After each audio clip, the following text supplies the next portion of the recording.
America और Iran के बीच बढ़ते तनाव ने पूरी दुनिया को चिंता में डाल दिया है। ऐसे में लोग अब ये जानना चाहते हैं कि अगर ईरान के शीर्ष नेता अयातुल्ला अली खामेनेई किसी वजह से अपना पद नहीं संभाल पाते तो देश की कमान किसके हाथ आएगी। कई रिपोर्ट में अली लारिजानी का नाम सबसे ऊपर आ रहा है। वे ईरान की राजनीति और सुरक्षा में लंबे समय से सक्रिय हैं।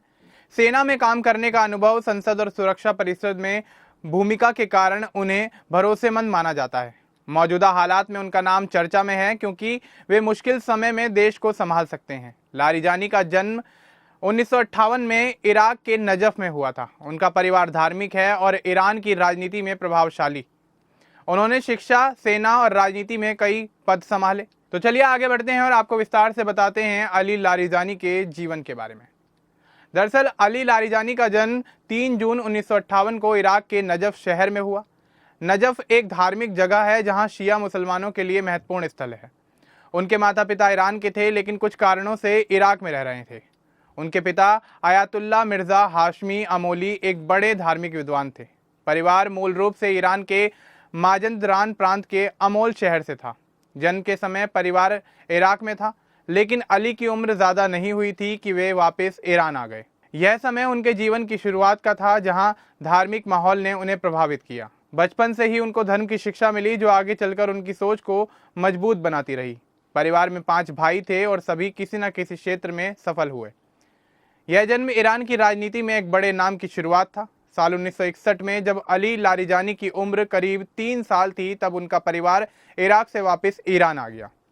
उनके पिता को रेजा शाह के समय दबाव के कारण इराक जाना पड़ा था, लेकिन अब हालात ठीक होने पर वे लौट आए। परिवार अमोल शहर में बस गया है जहां धार्मिक परंपराएं मजबूत थीं। अली का पालन पोषण एक सख्त धार्मिक घर में हुआ। पिता एक शिक्षक और विद्वान थे जो बच्चों को इस्लामी मूल्यों की सीख देते थे। यह समय अली के लिए बचपन की यादें बनाने का था। वे भाइयों के साथ खेलते और पढ़ाई करते। परिवार शिया समुदाय से था इसलिए धर्म उनके जीवन का हिस्सा बन गया। यह वापसी उनके जीवन को ईरान की मिट्टी से जोड़ती थी जो आगे राजनीति में मददगार साबित हुई। परिवार की धार्मिक पृष्ठभूमि ने उन्हें मजबूत बनाया। 1970 के दशक में अली लारिजानी ने अपनी शुरुआती शिक्षा कुम शहर के धार्मिक स्कूल से ली। कुम शिया विचारधारा का केंद्र है जहां उन्होंने धर्म की गहरी पढ़ाई की। यह समय ईरान में बदलाव का था जब क्रांति की हवा चल रही थी। अली का परिवार धार्मिक था इसलिए वे विचारों से जुड़े। स्कूलों में अनुशासन और धार्मिक सीख मिली जो उनके स्वभाव को प्रभावित करती रही। यह शिक्षा सिर्फ किताबी नहीं थी बल्कि जीवन के मूल्यों की थी। आगे चलकर यह आधार राजनीति में काम आया। उस समय ईरान में राजनीतिक उथल पुथल थी लेकिन अली पढ़ाई पर ध्यान देते रहे। यह दशक उनके लिए ज्ञान इकट्ठा करने का था जो बाद में दर्शन और विज्ञान की पढ़ाई में मदद करता। साल 1978 में अली लारिजानी की शादी फरीदेह मोतीहारी से हुई। फरीदेह मशहूर विचारक आयतुल्ला मोर्तेजा मोतीहारी की बेटी थी। मोतीहारी ईरान की क्रांति के बड़े नाम थे। यह शादी परिवार को और मजबूत बनाती थी क्योंकि दोनों परिवार धार्मिक और राजनीतिक रूप से एक साथ जुड़े हुए थे। शादी के समय अली की उम्र 20 साल थी और वे पढ़ाई कर रहे थे। यह समय उनके लिए निजी जीवन की शुरुआत का था। आगे चलकर उनके 4 बच्चे हुए जिनमें एक बेटी फातेमेह है जो अमेरिका में डॉक्टर है। शादी ने उन्हें जिम्मेदार बनाया और परिवार के साथ राजनीति को संतुलित करने की सीख भी दी। यह घटना उनके जीवन में महत्वपूर्ण थी क्योंकि ससुराल से राजनीतिक कनेक्शन मिले। 1979 में ईरान में इस्लामिक क्रांति हुई। यह समय बड़े बदलाव का था। अली लारिजानी ने क्रांति के बाद इस्लामिक रिवॉल्यूशनरी गार्ड कॉर्प्स यानी IRGC में शामिल होकर सेवा शुरू की। IRGC क्रांति की सुरक्षा के लिए बना था। अली इसमें सक्रिय हुए और देश की सेवा की। यह समय उनके लिए सेना में प्रवेश का था। क्रांति ने ईरान को नई दिशा दी और अली उसका हिस्सा बने। उन्होंने सुरक्षा और युद्ध की ट्रेनिंग ली। यह अनुभव आगे सुरक्षा फैसलों में काम आया। क्रांति के बाद ईरान में नई सरकार बनी और अली उसमें योगदान देते रहे। यह साल उनके करियर की नींव रखता था। 1980 से 1988 तक ईरान और इराक के बीच युद्ध चलता रहा। अली लारिजानी ने IRGC में रहकर युद्ध में हिस्सा लिया। वे कमांडर बने और सुरक्षा की जिम्मेदारी संभाली। यह समय मुश्किलों भरा था लेकिन उन्होंने बहादुरी दिखाई। युद्ध ने उन्हें सेना का अनुभव दिया जो बाद में राजनीति में उनके काम आया। ईरान की रक्षा में उनका योगदान बड़ा था। युद्ध के दौरान कई चुनौतियां आई लेकिन अली शांत रहकर फैसले लेते रहे। यह अनुभव देश की सुरक्षा नीति बनाने में फायदेमंद साबित हुआ। युद्ध खत्म होने के बाद वे मजबूत होकर निकले। यह दशक उनके लिए युद्ध की सीख का था। 1981 से 1993 तक अली लारिजानी IRGC में रहे। वे ब्रिगेडियर जनरल के पद तक पहुंचे। इस दौरान उन्होंने सेना के अलग अलग काम संभाले। IRGC ईरान की मुख्य सुरक्षा ताकत है। अली ने इसमें 12 साल सेवा दी। यह समय उनके लिए सैन्य करियर का था। उन्होंने युद्ध और शांति दोनों में काम किया। पदोन्नति से उनका कद बढ़ा। यह अनुभव राजनीति में प्रवेश की तैयारी का था। IRGC में रहकर उन्होंने देश की रक्षा की। यह दौर उनके जीवन में महत्वपूर्ण था क्योंकि यहाँ से राजनीतिक सफर की शुरुआत हुई। 1980 और 1990 के दशक में अली लारिजानी ने सरकार के अलग अलग विभागों में काम किया। वे लेबर एंड सोशल अफेयर्स के डिप्टी मंत्री बने, फिर इंफॉर्मेशन एंड कम्युनिकेशन टेक्नोलॉजी के डिप्टी मंत्री। यह समय उनके लिए प्रशासनिक अनुभव का था। उन्होंने नीतियां बनाई और काम को संभाला। यह दौर ईरान की सरकार में उनके प्रवेश का था। अलग अलग पदों पर रहकर उन्होंने सीखा कि कैसे देश को चलाया जाता है। इस अनुभव ने आगे मंत्री बनने में उनकी मदद की। साल 1992 में अली लारिजानी ने शरीफ यूनिवर्सिटी ऑफ टेक्नोलॉजी से कंप्यूटर साइंस और गणित में बैचलर डिग्री ली। पहले वे कंप्यूटर साइंस में आगे पढ़ना चाहते थे, लेकिन सलाह पर दर्शन की ओर मुड़े। यह शिक्षा उनके लिए तकनीकी समझ लाती थी। यूनिवर्सिटी में पढ़ाई ने उनकी सोच को व्यापक बनाया। यह समय उनके लिए ज्ञान बढ़ाने का था जो राजनीति में संतुलन लाता। डिग्री पूरी करने के बाद वे राजनीति में और सक्रिय हुए। 1992 से 1994 तक अली लारिजानी संस्कृति और इस्लामिक गाइडेंस के मंत्री रहे। राष्ट्रपति अकबर हाशमी रफसंजानी के समय में वे मीडिया और संस्कृति पर नियंत्रण रखते थे। यह पद उनके लिए महत्वपूर्ण था क्योंकि यहाँ से राजनीतिक प्रभाव बढ़ा। मंत्री के रूप में उन्होंने नीतियां बनाई। यह समय सेंसरशिप और सांस्कृतिक काम का था। पद छोड़ने के बाद भी अनुभव काम आया। साल 1994 से 2004 तक अली लारिजानी इराक के सरकारी ब्रॉडकास्टिंग नेटवर्क IRIB के प्रमुख रहे। अली खामिनेई ने उन्हें नियुक्त किया।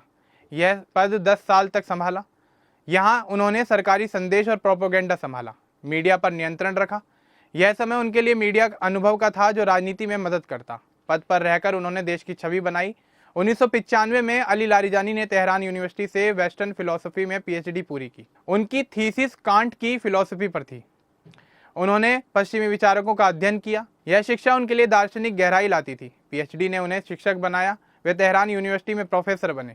यह ज्ञान राजनीतिक फैसलों में मदद करता है। 1997 से 2008 तक Ali Larijani expediency discernment council के सदस्य रहे। उन्हें अली खामिनेई ने नियुक्त किया। यह परिषद नीतियां बनाती है। अली इसमें सक्रिय रहे। यह पद उनके लिए उच्च स्तर का था। साल 2004 में अली लारिजानी को अली खामिनेई का सुरक्षा सलाहकार बनाया गया। यह समय उनके लिए शीर्ष स्तर का था। सलाहकार के रूप में उन्होंने सुरक्षा मुद्दों पर काम किया। यह पद SNSC में जाने की तैयारी था। 2005 में अली लारिजानी राष्ट्रपति चुनाव में खड़े हुए। उन्हें 5.83% वोट मिले और छठे स्थान पर रहे। फिर राष्ट्रपति महमूद अहमदी नेजाद ने उन्हें सुप्रीम नेशनल सिक्योरिटी काउंसिल का सचिव बनाया। 2005 से 2007 तक पद संभाला। यहाँ परमाणु कार्यक्रम पर बातचीत की। इस्तीफा दिया लेकिन 2007 में स्वीकार हुआ। यह समय अंतर्राष्ट्रीय संबंधों का था। 2007 में परमाणु वार्ताकार के रूप में अली लारिजानी ने EU के साथ चर्चा की, नए विचारों की उम्मीद की। यह समय कूटनीति का था। साल 2008 में अली लारिजानी संसद में कुम से चुने गए। 73% वोट मिले। फिर स्पीकर बने और 2020 तक रहे। कई चुनाव जीते, संसद में कानून पास कराए।